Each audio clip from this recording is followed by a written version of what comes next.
Hello, welcome to week 3, day 2 preview and predictions. So, gonna quickly run through.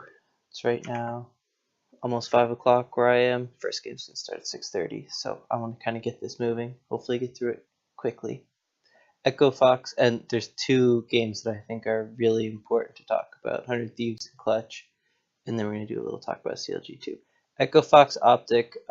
I expect this one to go Echo Fox's way. They're gonna look to come back from losing their undefeated season yesterday against CLG, so I expect them to come in very motivated. Optic are looking like they're starting to dither in terms of where they want to go with the team. Zigon Urgot yesterday did not impress.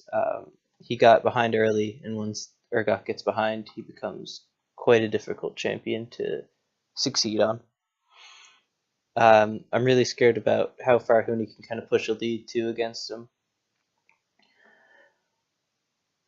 Phoenix looked fine in the mid lane versus He yesterday, and I expect him to do fine against PoE. Again, though, don't give this guy his ear. PoE played Nashor's Orianna, very spicy with Nunu. It didn't look great. Looked like it lacked a lot of damage too, or you expect a big burst with their shockwave and stuff, but within Nashor's build, he's trying to weave auto attacks in, and that could be very difficult because the team isn't going to give you time to just sit there and auto attack them as Orianna. So if it wasn't clear, Echo Fox over Optic.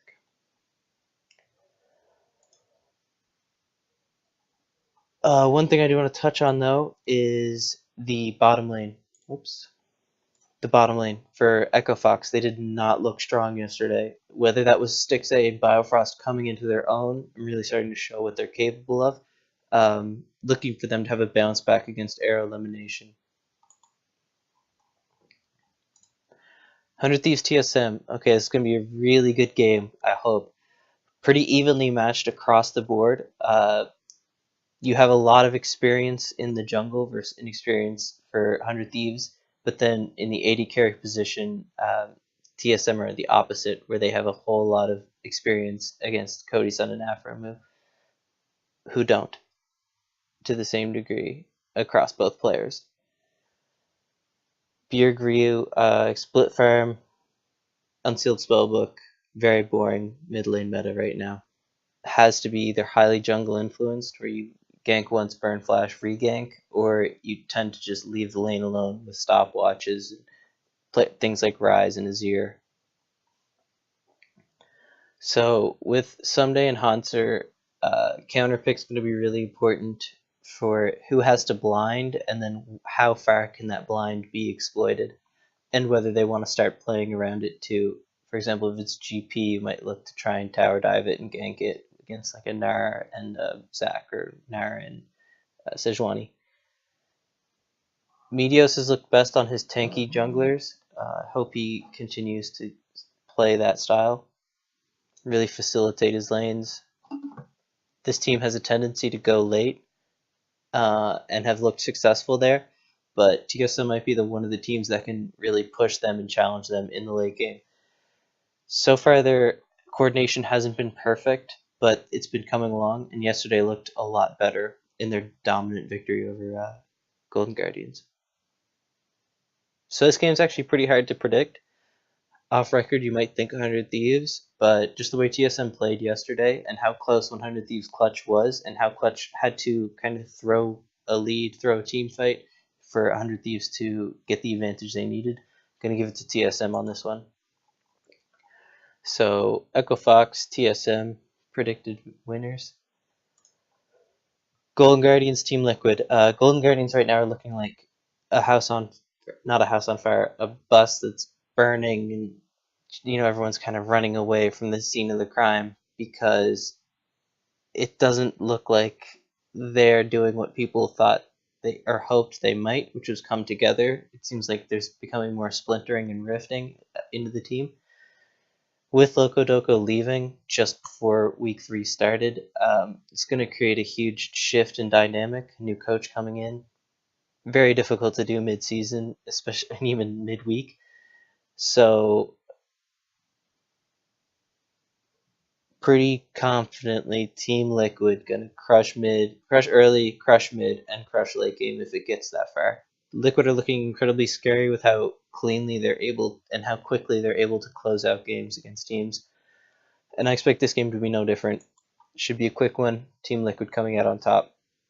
Uh, I keep talking about Golden Guardians and contracts being one of their only shining pillars of progress and potential ways to victory.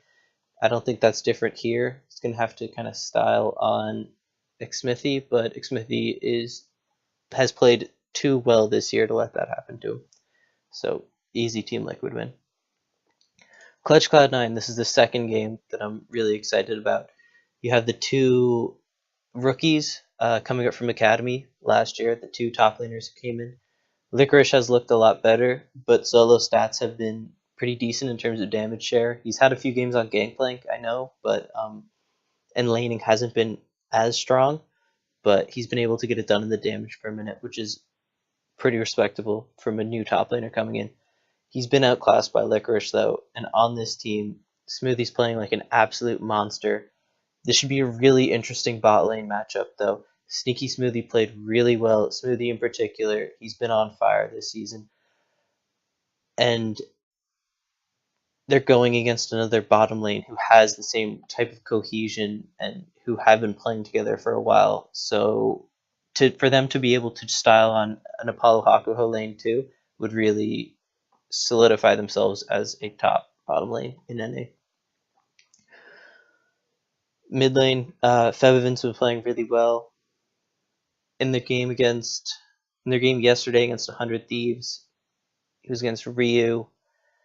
Nothing really stands out in my memory to that. I might just go back and check again, rewatch the game. But the way he's been playing, I expect him and Jensen to be duking it out back and forth without seeing necessarily a huge lead gained either way. I think if it's any more than 15 CS one way or another, that would be a huge victory for one mid laner. Unless there's some type of a counter matchup or a pocket pick brought out by Jensen or Febiven. Like Jensen brought out Zillion, for example, against Malice once. Unless something like that in style got the solo kill on Huhi. Unless that doesn't happen again, I expect this lane to go pretty much dead even. And a CS lead would be equivalent to stomping the lane. Lyra Sven both have a similar type of style where they want to facilitate early, make impacts on the map in terms of their traditional, what they're known for and famous playstyle. Don't expect that to change. It's going to be, again, on the picks they're choosing, how the team wants to kind of draft around the jungle and the lanes. Whether you have like all winning lanes, you can maybe choose something that's a little weaker in the early game, like a Zac. And where you have pushing lanes, can just look to try and counter gank or kind of push it into the late game with your winning lanes and CS leads. So I don't think these two players are going to be the catalyst for the team. I think it's going to be done through lanes on this game. And I'm going to give it to C9. Licorice over solo. Jensen and Febiven can split farm, but even 10 plus CS one way or another be great for Jensen or Febi. But then Sneaky Smoothie's Alistar play, his Taric play, has just been outstanding so far this year. And even if Hakuho does go with something like a Morg or Karma or Janna, I still have faith in Sneaky Smoothie to weather a storm with a melee support and ultimately outperform mid to late if they have to, if they can't get the lead through lane. Echo Fox, TSM, Team Liquid, Cloud9, CLG FlyQuest. Okay, this one's actually looking really interesting for me. So we still haven't seen Fly for FlyQuest. I don't know what his situation is in terms of visa status, whether he's actually with this academy team or not. I haven't watched them play. But Shrimp got subbed in yesterday for Onda in the support role and got exposed pretty hard. I think him and Keen were something like 1-11 or so in the mid jungle duo, so clearly a lot of growing pains there. And I think Reignover and Huhi could be the duo to really gain their confidence against a duo like Shrimp and Keen, who are underperforming. Both are underperforming in their duo expected performance, but can really solidify how they want to play and show how good they can be against players who are struggling, no doubt. FlyQuest game yesterday was a train wreck. They got outclassed. There's really no two ways about it. So they're going to be looking to bounce back, but it's a tough test against CLG, who looked much improved in week 3 versus the first 2 weeks. Stixay and Biofrost had Callista, Nunu, and Braum, I believe. And with that, they were able to get a massive CS lead against Altec Adrian's Echo Fox. And with that lead and Stixay's advantage on Callista, were able to just press a lead. And with their lane lead, they took towers, were able to rotate around the map, and had very strong team fighting. Looking at the lanes in particular, though, now, after giving a bit of a pretext for these two teams coming in, Darshan versus Flame. Top lane has been pretty volatile this year. Darshan has been very consistent, though. Played very well. He's been a rock for the team, as a lot of people expect him to be, being one of the most veteran players on the lineup. So him versus Flame, they've faced each other many times before on different teams. But I expect Darshan to come out ahead, again, depending on, of course, champion picks and lane influencers, like how the junglers want to play around. Huhi versus Keen. I expect Huhi to win lane against Keen, come out with pressure at least. Maybe he's on Talia and can't solo kill, but is using that to roam. Something like that, for example. And then Stixay by a Wild Turtle Stunt.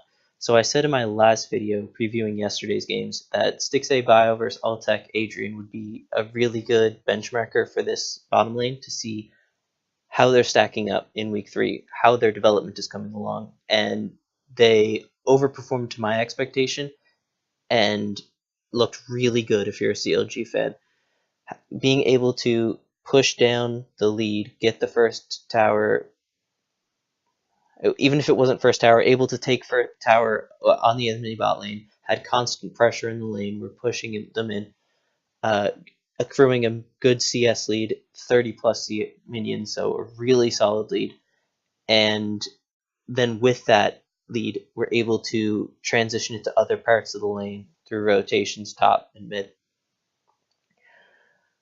So if they can keep that form going, Stixay on his Callista, one of his favorite champions, I think they should be very, very fine against Wild Turtle Stunt, who were looking very struggling, who were looking like they were struggling immensely yesterday.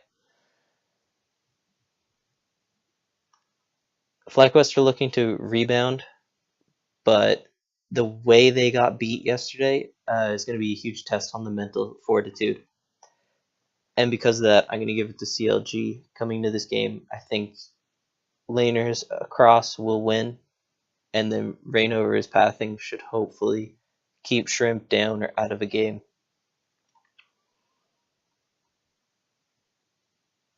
Yep. Even without Shrimp, though, if they choose to go Onda instead of Shrimp, which from the one game we've seen from Shrimp, and maybe he's not getting enough practice time with the team, all kinds of external factors going in, Onda has looked a lot stronger than Shrimp did. So even if it is Onda in against Reignover, Reignover has the experience and knowledge to kind of abuse the younger rookie jungler. So Echo Fox, TSM, Team Liquid, Cloud9, and Counterlogic Gaming winners today. This would be a big week for CLG2 going 2-0. Restore the faith. If Echo Fox lose this game, question marks will start being thrown towards them. Maybe unjustified, maybe justified. The jury's still out on this team in terms of how they're going to perform outside of best of ones and when they're facing really strong opponents, not necessarily saying Optic is that strong opponent that are going to push them, but Optic have taken games very late and forced teams into making decisions that can win or lose them the game. And so testing Echo Fox like that would be really good for both teams. 100 Thieves TSM, giving it to TSM just for their progress they've shown, the way this team is starting to come together. It's still very early in spring, but they're incrementally getting better. Laners are looking stronger, and their cohesion, the way they're moving around the map, is looking a lot better. So I think this is going to be a really good game, though, where 100 Thieves have so much pedigree and experience, can really take TSM for a ride. Golden Guardians Liquid, I expect this game to be the quickest game of the day. Not a hard pick, in my opinion. Team Liquid crushes Golden Guardians. Clutch Cloud9. Clutch are looking to come back from that mistake they made yesterday against 100 Thieves that let 100 Thieves kind of beat them in the game. So apart from that mistake, though, they looked really strong versus 100 Thieves. Another really tough challenge, though, in Cloud9. And these are the type of games where whether you win or lose can kind of decide where you slot in and where you start to be projected to finish at the end of the year. So this would be a really big test for them, but I don't think they overcome the Cloud9 giant.